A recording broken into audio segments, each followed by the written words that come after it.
El bardo Totol es probablemente una adaptación budista de una tradición tibetana anterior al siglo VII, dictada por maestros budistas moribundos que transmitían sus experiencias a sus discípulos que las reunían y escribían, culminando en este texto. Es también conocido como el Libro Tibetano de los Muertos, o lo que sería una traducción más fiel, tanto de su título como de su objetivo, la liberación por el entendimiento en el plano que sigue a la muerte.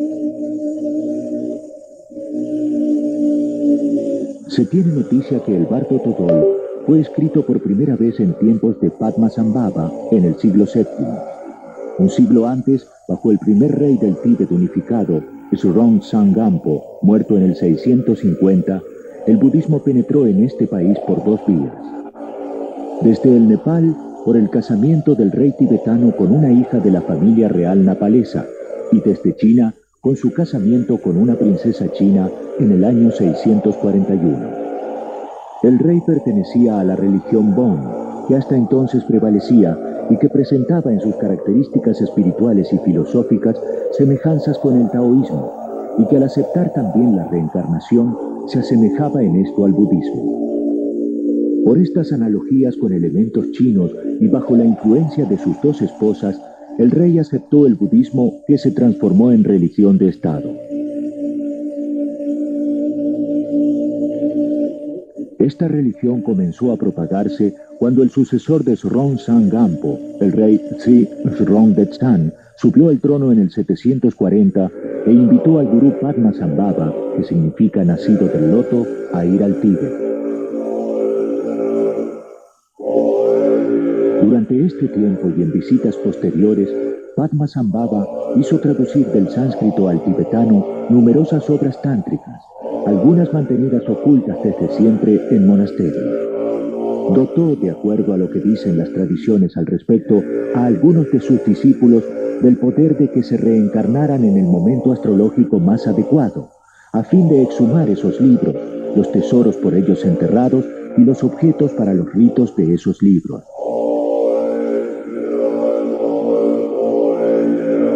El Bardo Totol sería uno de estos textos apócrifos redescubiertos, habiendo sido recopilado en tiempos prebúdicos, parcialmente extraído de la religión Bon. Esto se desprende de su uso generalizado en todo el Tíbet como rito funerario y su aceptación por diversas sectas y en diferentes versiones, lo que no puede ser consecuencia de apenas unas pocas generaciones.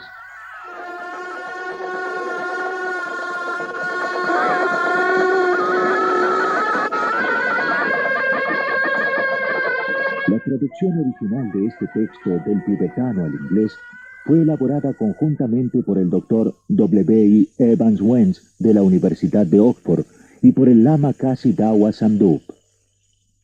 Es importante destacar que el Dr. Evans Wentz se reconoce como un auxiliar, diciendo que el Lama lo llama a él su diccionario vivo de inglés y le atribuye el trabajo real al Lama. Este Lama, con una excelente formación religiosa, pertenece a la escuela de Padmasambhava de la semi-reformada escuela de Karyupta, fundada por los grandes yogis Marpa y Milarepa. Teniendo un buen conocimiento del inglés y del tibetano, abrió la posibilidad de comprender mejor la mentalidad y la espiritualidad oriental a los pueblos de Occidente.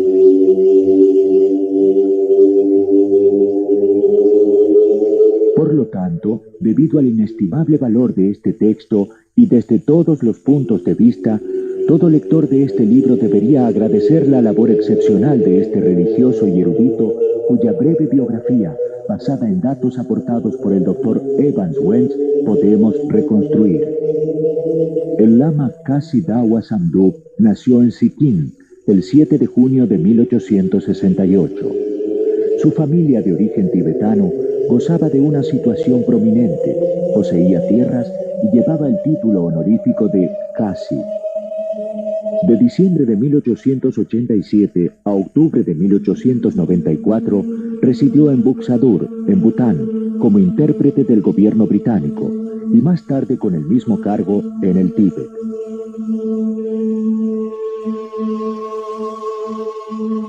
En 1906, el Maharaja de Sikkim lo nombró profesor de la escuela de Gantok, en donde se produjo el encuentro con el doctor Evans Wentz, debido a la presentación hecha por S.W. Laden, la Sardar Bahadur, jefe de policía de Darjeeling, conocido erudito budista de origen tibetano.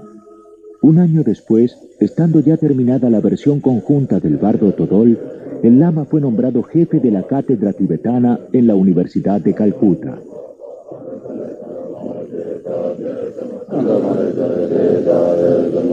Lamentablemente, su falta de adaptación al clima tropical apresuró su muerte, el 22 de marzo de 1923, no pudiendo llegar a ver las pruebas de la traducción del Bardo Todol.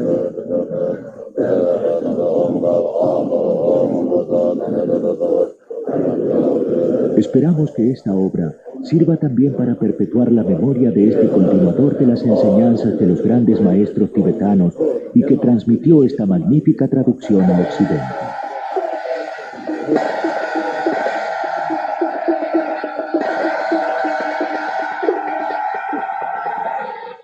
En la versión inglesa de R.F.C. Hull del Das Tibetanische Totenbach, Carl Gustav Jung expresa: no podría saldar mejor mi deuda de agradecimiento con los dos traductores anteriores del Bardo Todol, el extinto Lama Kazi Dawa Sandup y el Dr. Evans Wentz, que intentando con la ayuda de un comentario psicológico tornar un poco más inteligible para la mente occidental el magnífico mundo de ideas y los problemas contenidos en este tratado.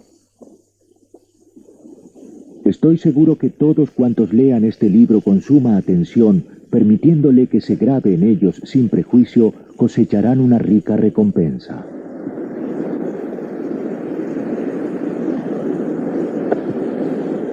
El Bardo Todol, al que su editor, el Dr. Evans Wentz, denominó apropiadamente el libro tibetano de los muertos, causó considerable conmoción en los países de habla inglesa cuando apareció por primera vez en 1927.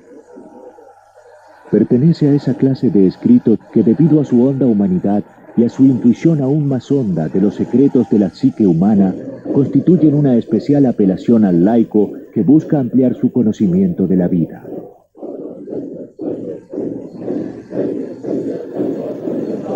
Durante años, desde su primera edición, el Bardo Todol fue mi compañero constante, y no solo le debo muchas ideas y descubrimientos estimulantes, sino también muchas intuiciones fundamentales. Su filosofía contiene la quinta esencia de la crítica psicológica budista, y como tal, puede decirse que es de una superioridad sin parangón.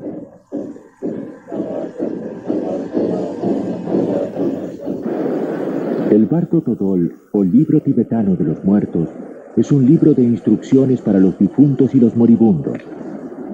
Tiende a ser una guía del difunto en el período de su existencia en el bardo, descrita simbólicamente como un estado intermedio de 49 días de duración entre la muerte y el renacimiento. El texto se divide en 3 partes. La primera parte, denominada Chikai Bardo, describe los acontecimientos psíquicos del momento de la muerte. La segunda parte, o Chonit Bardo, trata sobre el estado onírico que sobreviene inmediatamente después de la muerte y sobre las llamadas ilusiones kármicas. La tercera parte, o Sitpa Bardo, concierne al asalto del instinto natal y de los acontecimientos prenatales.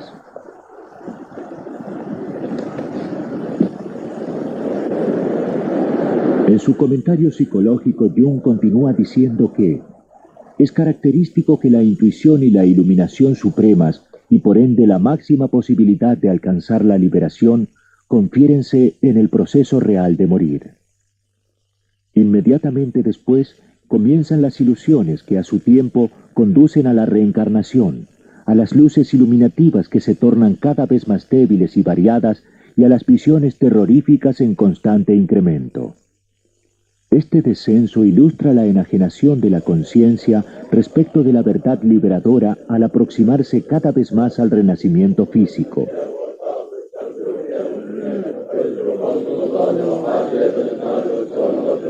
El propósito de la instrucción es fijar la atención del difunto en cada etapa sucesiva de ilusión y engaño sobre la siempre presente posibilidad de la liberación y explicarle la naturaleza de sus visiones. El lama recita el texto del bardo Totol en presencia del cadáver.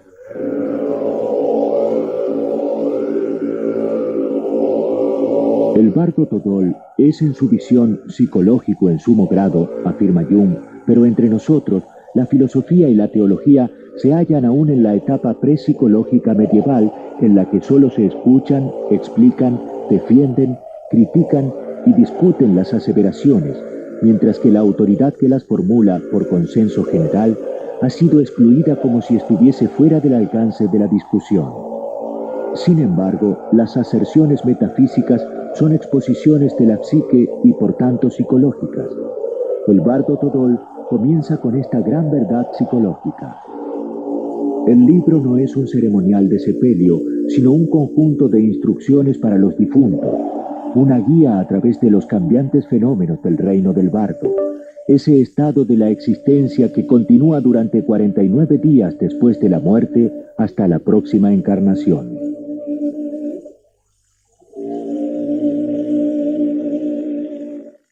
Si consideramos atentamente la enseñanza expuesta en la parte inicial, a esta altura pronúncianse las palabras siguientes, no con presunción, sino de manera cortés. Oh noblemente nacido, escucha. Ahora estás experimentando el resplandor de la clara luz de la realidad pura. Reconócela. Oh noblemente nacido, tu intelecto actual, vacío en su naturaleza real, en nada formado con respecto a característica o color, naturalmente vacío, es la realidad misma, en todo bueno.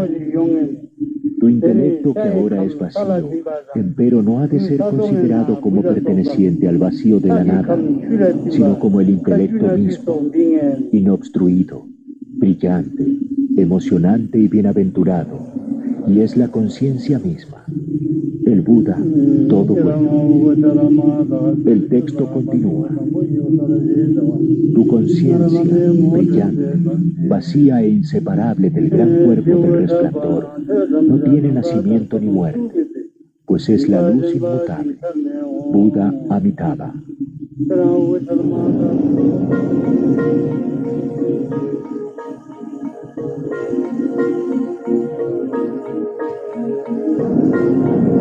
El alma, o como aquí nuestra propia conciencia, con seguridad no es pequeña, sino la radiante deidad misma. Tal vez logremos aprender una importante lección de estas enseñanzas, o por lo menos apreciar la grandeza del bardo Totol, que otorga al difunto la verdad última y excelsa, que hasta los dioses son el resplandor y el reflejo de nuestras propias almas.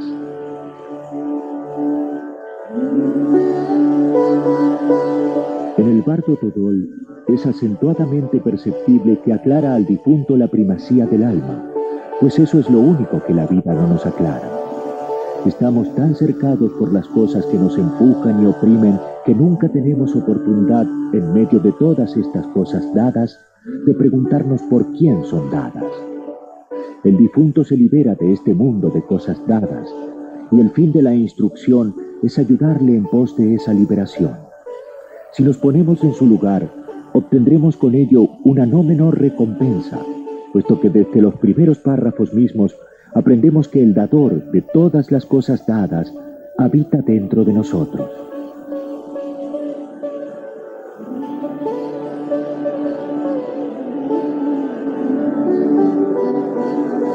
La instrucción dada en el bardo Totol sirve para recordar al difunto las experiencias de su iniciación y las enseñanzas de su gurú, pues en el fondo la instrucción es nada menos que una iniciación de los muertos en la vida en el bardo, tal como la iniciación de los vivos fue una preparación para el más allá.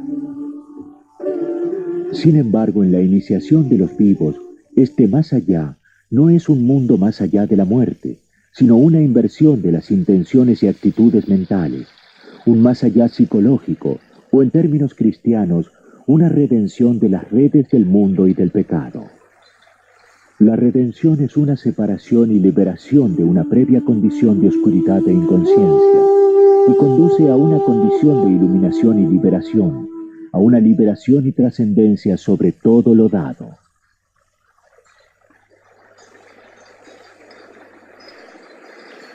Hasta aquí el Bardo Todol, como también lo piensa el Dr. Evans Wentz, es un proceso iniciático cuya finalidad es restaurar en el alma la divinidad que aquella perdió al nacer. Ahora bien, es una característica de la literatura religiosa oriental que la enseñanza empieza invariablemente con el tópico más importante, con los principios últimos y supremos que entre nosotros llegarían últimos. En consecuencia, en el Bardo Todol, la iniciación es una serie de clímax en disminución que terminan con el renacimiento en el útero.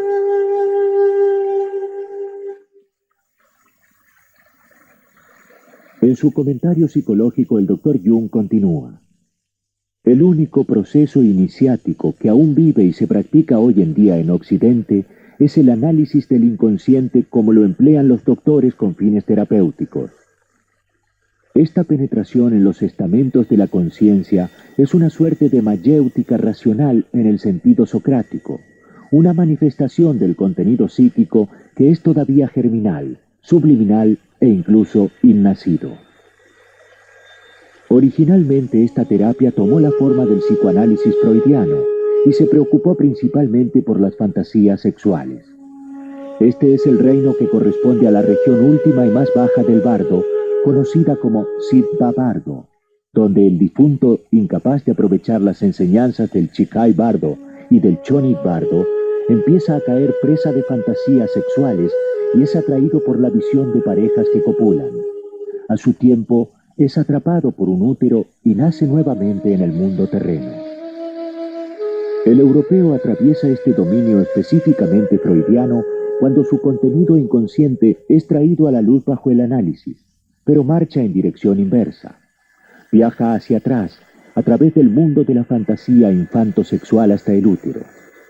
Incluso se ha sugerido en círculos psicoanalíticos que el trauma por excelencia es la experiencia natal misma, y es más, hasta hay psicoanalistas que afirman haber comprobado retroactivamente recuerdos de origen intrauterino. Pienso entonces que podemos declarar esto como un hecho, que con la ayuda del psicoanálisis la mente racionalizadora de Occidente pujó hacia adelante en lo que podría llamarse el neuroticismo del estado Siddha, y fue llevada a un alto inevitable por el postulado carente de crítica de que todo lo psicológico es subjetivo y personal. Aún así, este avance ha sido una gran ganancia en la medida en que nos capacitó para dar un paso más detrás de nuestras vidas conscientes. Este conocimiento también nos sugiere cómo debemos leer el Bardo Todol, es decir, hacia atrás.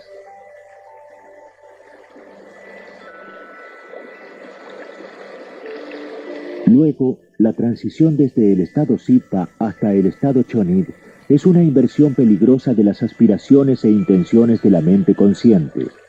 Es un sacrificio de la estabilidad del ego y una sumisión a la extrema incertidumbre de lo que debe parecer un caótico disturbio de formas fantasmales.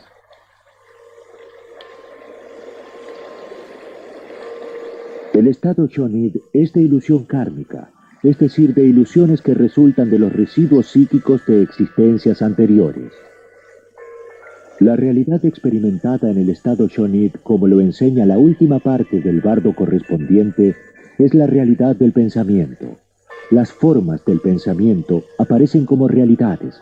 La fantasía toma una forma real y empieza el sueño aterrador evocado por el karma y representado por los dominantes inconscientes. Según el criterio oriental, karma implica una suerte de teoría psíquica de la herencia, basada en la hipótesis de la reencarnación, que en última instancia es una hipótesis de la supratemporalidad del alma.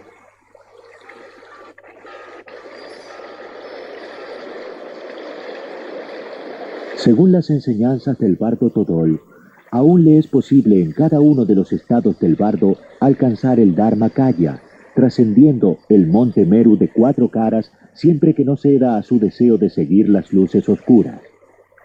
Esto equivale a decir que el difunto deberá resistir desesperadamente los dictados de la razón, como nosotros la entendemos, y renunciar a la supremacía del egoísmo considerada como sacrosanta por la razón.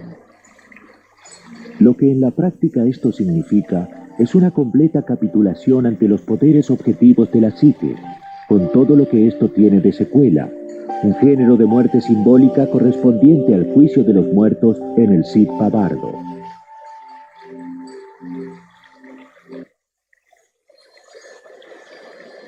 Significa el fin de toda conducta moralmente responsable, consciente y racional de la vida, y una voluntaria sumisión a lo que el bardo Todol llama ilusión kármica. La ilusión kármica brota de la creencia en un mundo de visiones, de naturaleza extremadamente irracional, que ni concuerda con nuestros juicios racionales ni deriva de estos, sino que es el producto exclusivo de la imaginación libre de inhibiciones. El terror y la oscuridad de este momento tiene su equivalente en las experiencias descritas en las partes iniciales del Sitpa bardo. Pero el contenido de este bardo revela también los arquetipos, las imágenes kármicas que aparecen primero en su forma aterrorizadora. El estado Shonit es equivalente a una psicosis inducida deliberadamente.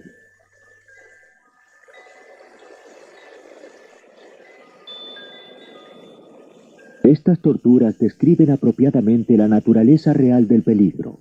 Es una desintegración de la totalidad del cuerpo bárdico, que es una suerte de cuerpo sutil que constituye la envoltura visible del yo psíquico en el estado post-mortem. El equivalente psicológico de este desmembramiento es la disociación psíquica. En su forma deletérea sería esquizofrenia, mente escindida. Esta, la más común de todas las enfermedades mentales, consiste esencialmente en una marcada disminución del nivel mental que al abolir los controles normales impuestos por la mente consciente, da un alcance ilimitado al juego de los dominantes inconscientes.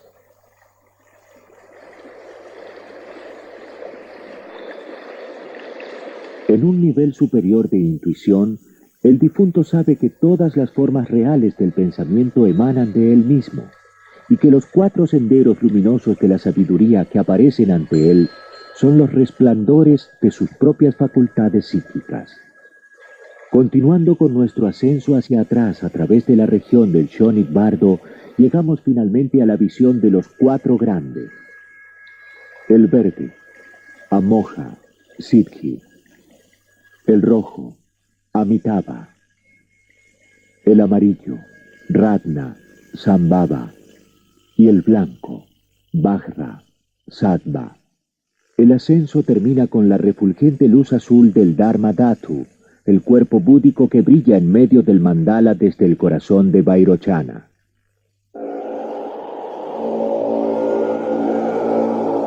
Con esta visión final cesan las ilusiones kármicas. La conciencia, apartada de toda forma y de todo apego a los objetos, retorna al estado intemporal e incipiente del Dharmakaya. De esta manera, leyendo para atrás, se llega al estado Chikai que apareció en el momento de la muerte.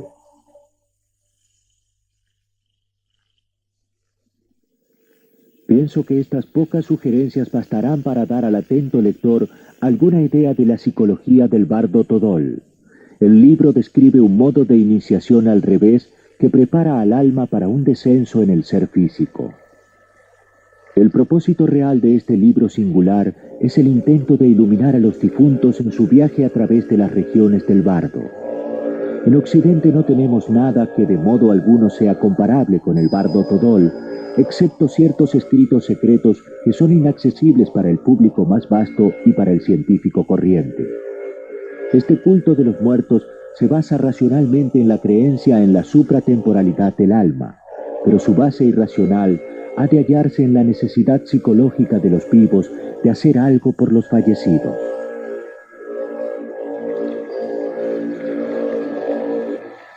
Sin embargo, aparte de las misas celebradas por el alma en la Iglesia Católica, las previsiones que tomamos por los difuntos son rudimentarias y del más bajo nivel. no porque no podamos convencernos de la inmortalidad del alma, sino porque hemos racionalizado la antedicha necesidad psicológica de la existencia. Nos comportamos como si no tuviéramos esta necesidad, y porque no podemos creer en una vida después de la muerte, preferimos no hacer nada acerca de eso. Las misas católicas por el alma están en un nivel considerablemente por encima de esto, porque tienden expresamente al bienestar psíquico de los difuntos y no son una mera complacencia de sentimientos lacrimosos.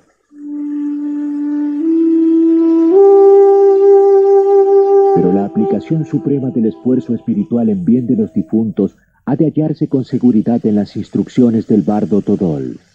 Son tan detalladas y cabalmente adaptadas a los cambios aparentes de la condición del difunto que todo lector mentalmente serio deberá preguntarse si estos viejos lamas sabios no podrían, después de todo, haber atrapado una vislumbre de la cuarta dimensión y dado un tirón al velo del máximo de los secretos de la vida.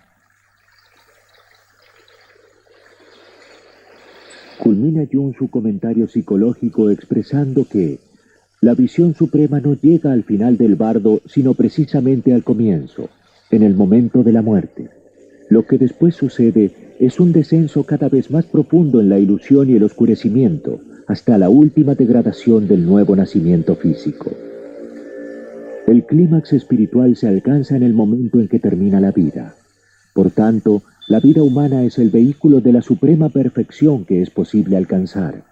Ella sola genera el karma que posibilita al difunto habitar en la luz perpetua del vacío sin apegarse a objeto alguno, y de esa manera descansar en el eje de la rueda del renacimiento, liberado de toda ilusión de génesis y decadencia. La vida en el bardo no adopta recompensas ni castigos eternos, sino meramente un descenso en una nueva vida que llevará al individuo más cerca de su meta final. El mundo de los dioses y espíritus es verdaderamente nada, salvo el inconsciente colectivo dentro de mí.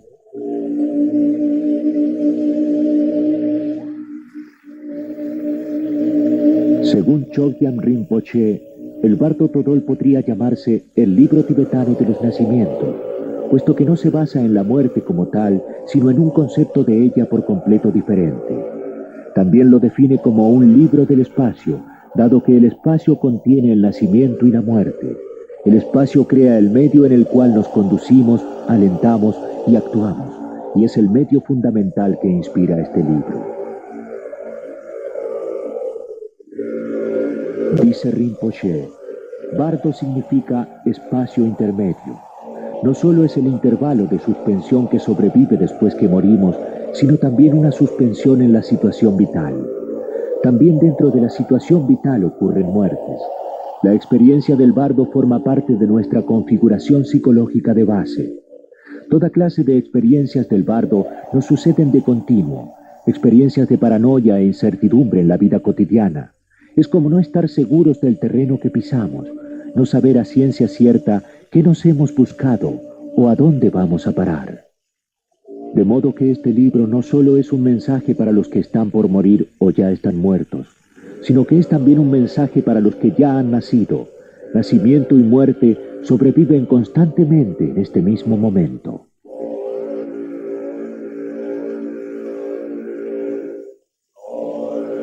La experiencia del bardo puede considerarse en términos de los 6 reinos de existencia que atravesamos, los 6 reinos de los estados psicológicos.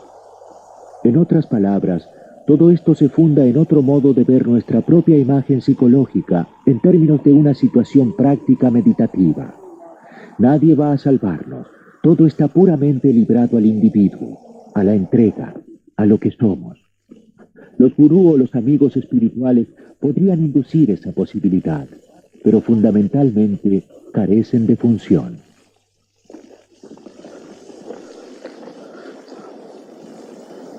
¿Cómo sabemos que estas cosas ocurren efectivamente a los agonizantes? Estas impresiones son tan vigorosas que un recién nacido habría de conservar recuerdos del período intermedio entre la muerte y el nacimiento. Pero a medida que crecemos, nuestros padres y la sociedad nos adoctrinan. Y así nos situamos en un marco diferente, de modo que las profundas experiencias originarias se apagan, salvo por súbitas vislumbres ocasionales. Aún en este caso, vemos tales experiencias con tanta sospecha, y tan temerosos estamos de perder toda base de sustentación tangible dentro de nuestra vida en este mundo, que cualquier tipo de experiencia intangible se trata con desatención o se desdeña por completo. Mirar este proceso desde el punto de vista de lo que ocurre cuando morimos parece como el estudio de un mito. Necesitamos cierta experiencia práctica de este continuo proceso del bardo. Afirma Rinpoché que si tenemos la mente abierta y somos bastante realistas para verlo de ese modo, entonces la experiencia efectiva de la muerte y del estado del bardo no será ni un puro mito ni un shock extraordinario, porque habremos ya operado con ella y la experiencia se nos habrá hecho familiar.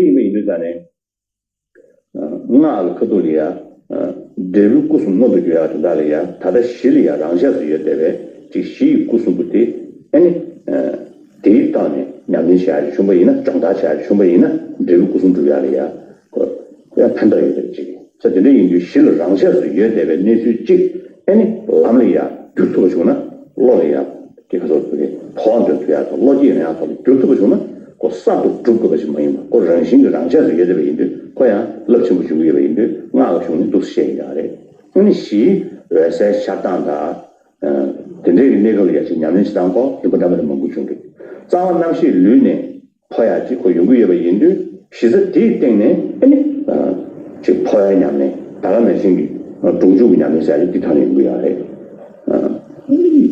ka zo lu ne pa ka zo pa看接下去，那么写了下去，我老是也了印度，那些写呀嘞，他都我是两年前的这个他呢，是后来长大才印度，我是六年两年阶段的可以用这个去。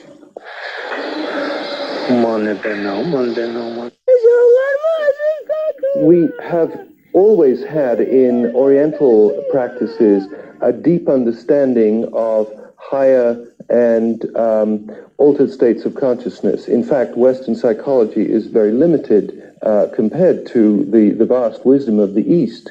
One of the things that we can now draw upon are the translations of the Tibetan books of the dead, so-called, which teach us how to consciously die. There is an understanding that we can monitor very carefully the transition of consciousness at the time of death. Now, this is quite alien to Western thinking, and yet it has been practiced for thousands of years in the East. We also know that the psychic and spiritual impressions from one lifetime, according to yoga theory, are transmitted to other lifetimes through what is called the energy body.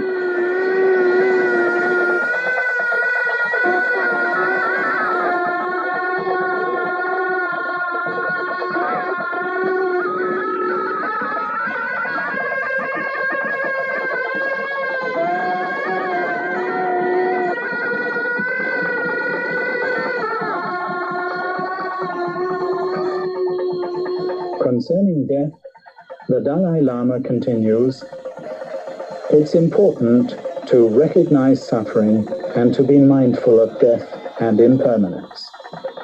If suffering is recognized, it can be faced and confronted.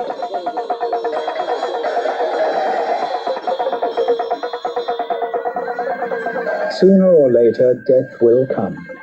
If, right from the beginning, we think about death and prepare for it consciously, such preparation can help when death does actually come.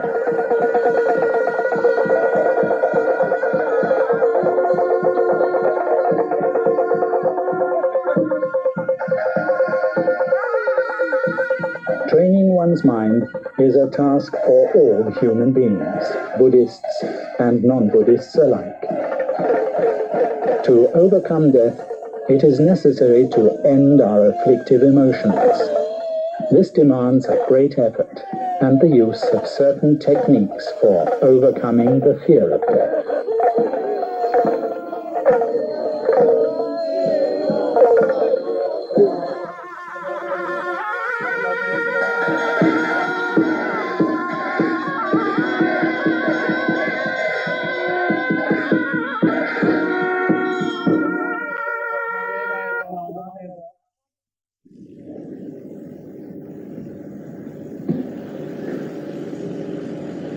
자, 근데 빼나 하람 지금도 돌로를 빼나 두 치워서야 돼 돌로집을 소리다. 돌로는 미미지 미미지를 对年被돌로 리카셰 거기서야 나로 가셔 가는 지本来是可能这样或者呢叫乱爬下그 미지중에 좀 중요시 거의 물어. 어떤 인생은 그 돌로 집는 진짜.但是인들 깨워도 치워서야 돼. 뭐냐면 넘버 7 외세시도 차왔디 땡네 두스야 가서 시에 탈자고 야 두스야 팔용도 아니 지 깨내가 지 뒤에는 지 미리 지 니데 밀면 내고 준비인데 뒤내고 준비장도 더 많고 비하래 다른 치워서 비야 되게 처음에 인생자를 그도 비시가 차실 뒤를 뭘 말려야 되는데 나도 치워. There are two ways of looking at the relationship between consciousness and the brain. You can either suppose that the brain produces consciousness, or you can suppose that the brain transmits or filters consciousness. If you take the first view, that the brain produces consciousness, then you would predict that the consciousness or the person is going to be extinguished when the brain dies. If you take the second view, then you would predict that consciousness would either change or possibly even expand at the moment of death. And it's significant, I think, that the near-death experience points towards an expansion of consciousness at the moment of death rather than an extinction, and helps one make up one's mind between these two competing theories about the nature of consciousness and therefore about the nature of the human being and indeed about the nature of human life. Last January I had this experience of what medically they call a stroke, and it was a death of the mind, you see. Suddenly a terrific force hit me and the mind went like that. Everything went. And I was laid out for about a week. People thought I was going to die, and I thought I was going to die, which was very important, you see. And then I slowly began to come back, and as I was coming back, I had the premonition that I was going to die, and I prepared to die. I said the proper prayers and everything, and waited, and nothing happened. And so I got somebody to massage me, and I came back to normal. And then I felt a need to surrender. And it was interesting, surrender to the mother.